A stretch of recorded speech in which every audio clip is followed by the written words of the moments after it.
Unfortunately, there has been a bias against pigs, ethno-religious lines, where people believe pigs are dirty. Should I call them haram? Then there's also the fact that it's believed pigs have a thick layer of fat, which makes them fatty and unhealthy for humans. And farmers have been rearing lean meat, where the fat ratio in pigs are 0 to nothing, as little as you can get, and extremely healthy. Let's not forget, pork is white meat, and it's in the class of chicken, turkey, and rabbit. It's not red meat or beef. Hello guys, good day and welcome to another video. So today we are at Lagos State Pig Farm Estate. Man, this place is so big, so large. The landscape is so wide. In this video we're going to meet Mr. Olumide. He's the secretary to the Lagos State Pig Estate. Mr. Olumide has 18 years experience in pig farming. If you're interested in pig farming, believe me, this video is very important to you. So watch this video till the end. You are currently on a landmass of 43.7 hectare land, owned by the Lagos State government, territorially located within Ogun State, but it is owned by Lagos State government. Yes, it is strictly for, we call it the Lagos State Pig Farm Estate, Okearo. It's one of the settlements, Lagos State Pig Farm Estate, Okearo. It's one of the many settlements that the Lagos State government has. And it initially started out as a tripartite agreement between federal government, Lagos State government, and NDE, National Directorate of Employment. That's about almost 3 decades ago. What else? We started with about 3,500 frontline farmers, and currently there has been an influx and outflux of farmers. And the demographic right now is having more of 50 and under, as against 18-20 years ago that had youths of less than 5%. I have been, yes it is, before the last swine fever incident we had in 2020, we are an economy of about 25 billion. As it is, the farm estate, but we've suffered setbacks, majorly to African soil fever, which I'm sure the Nigerian or the public is aware of, and that really took a lot of us back. We also lost a few of our colleagues, you know. Yeah. Okay, so birds have bird flu, rabbits have, I think, RHA or RHD, then pigs have ASF, African soil fever. Yeah. So it also affects humans? No, it doesn't. It is not zoonotic. You can't transfer. It's not like it's not a disease that humans can catch or can be transmitted from the pigs to human beings. No. Experience is relative. We learn every day. Technologies are coming out. New technologies are emerging, and one has to always ensure you stay top of your game. Basically, the challenges of us as farmers are not that much. Funding is a big problem. Personally, I do not believe in always running to government for assistance. Yes, we would appreciate whatever assistance, but what we need more from government is policy, you know, and policy implementation. It's not enough to come out with a policy, but it's more important to ensure that there's a follow through on such policies. Now, we are pig producers, and the bulk of our buyers, I can put them in percentage, 80% of our production goes to the eastern part of Nigeria. Anything from Ore to Warri, Sapele, Agbo, Port Harcourt, down to the southeast. Now, another 15% goes to across the border, as Benin Republic, Cotonou buyers and all that. So basically, the last 5% is what Nigerians consume. Unfortunately, there has been a bias against pigs, ethno-religious lines, where people believe pigs are dirty. Should I call them haram? Then there's also the fact that it's believed pigs have a thick layer of fat, which makes them fatty and unhealthy for humans. And farmers have been rearing lean meat, where the fat ratio in pigs are 0 to nothing, as little as you can get, and extremely healthy. Let's not forget, pork is white meat, and it's in the class of chicken, turkey, and rabbit. It's not red meat or beef. There are major pitfalls, and I have seen it happen in the last 18 years. I have been a farmer here, and even as an office holder, I have been privy to incidents.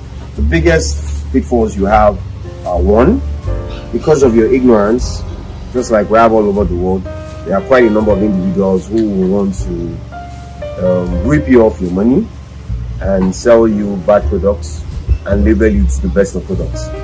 So if you end up getting bad animals, you have lost money and you cannot get profit. Two, if you are the type who refuses to mingle and interact with farmers and be open-minded, you're also susceptible to being ripped off. What else? I think it's best, I will advise any young incoming person, it's like, don't just jump into a river that you don't understand how deep it is, or how shallow it is, or how cold it is in terms of temperature.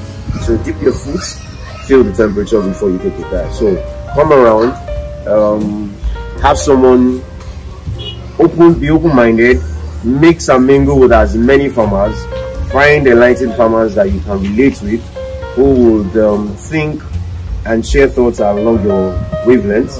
Exactly, because it's not sufficient to just mix with everybody. People whom, when you talk to, they can understand and comprehend what you're asking for, and they can easily reciprocate the information you require. Then maybe give yourself a 6 months to 2 month period, understand the pitfalls of the business before you dump your money.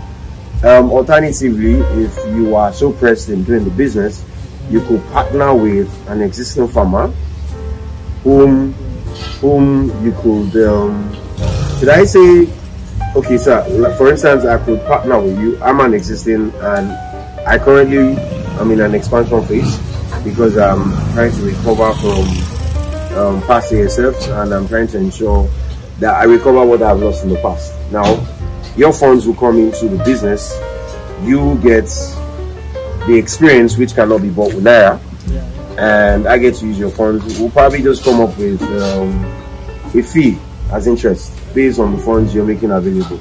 So it's a win-win situation.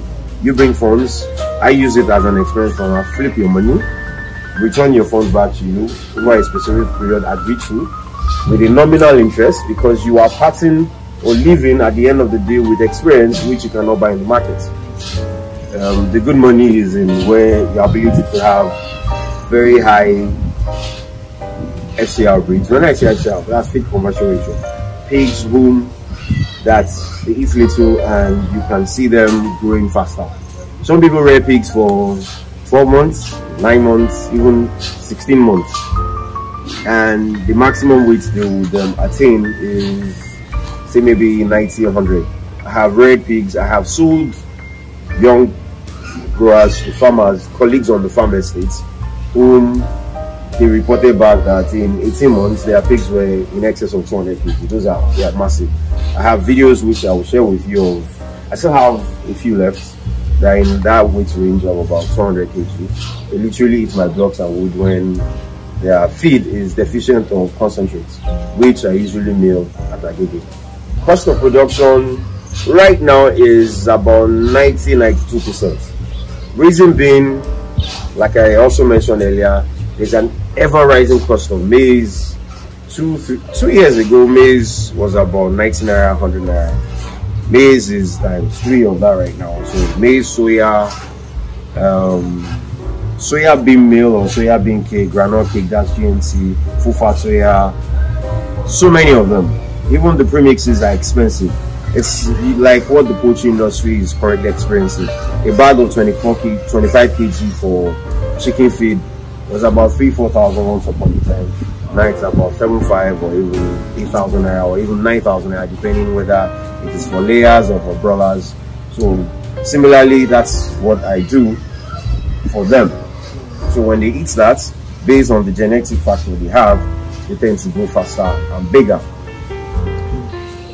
I'm sure a lot of people have seen pigs on dump sites and exactly. So I think, like I said, that has been one of the bias we suffer in the industry. But the truth is, you have the intensive and the semi-intensive. Now, as you can see, these guys are pigs. They are washed. Exactly. They are clean twice a day. You can see the environment. Now, you can't compare that to what you're talking about. Now, the farmers who rear their pigs in that fashion, where they go to the market, buy or collect perishable items to feed their pigs, they will not grow and develop the way ours will. More importantly, yeah, that's a nipple drinker. He's drinking from the nipple. So for those that think he's drinking straight from the nipple, you can see. So once it's tested, we just go there. Exactly. That's a pig drinking straight from the nipple. This is beautiful. They are intelligent beings, but unfortunately, not everybody is opportunity to see what you have just seen. So can you see she's done? Yeah, she's gone back to eat. Those are intelligent beings. Oh, you were surprised, right? But if you tell the average Nigerian, oh, my pigs won't drink, they don't drink dirty water, they're like, I didn't know pigs. You just witness them eat, go to where they want to drink, they go back. And that's clean fresh water. Now, I have a dedicated tank for drinking. I have another one for washing. The people whom you mentioned, they are not doing it for profitability. They're doing it more for a hobby. Now, also, I think it's important to note that what you feed your pigs is what it converts to meat. So if you're feeding your pigs on kitchen waste and perishable items, the quality of meat far differs from the one grown on wholesome grain, a wholesome meal like full fat soya, maize, GNC and all that.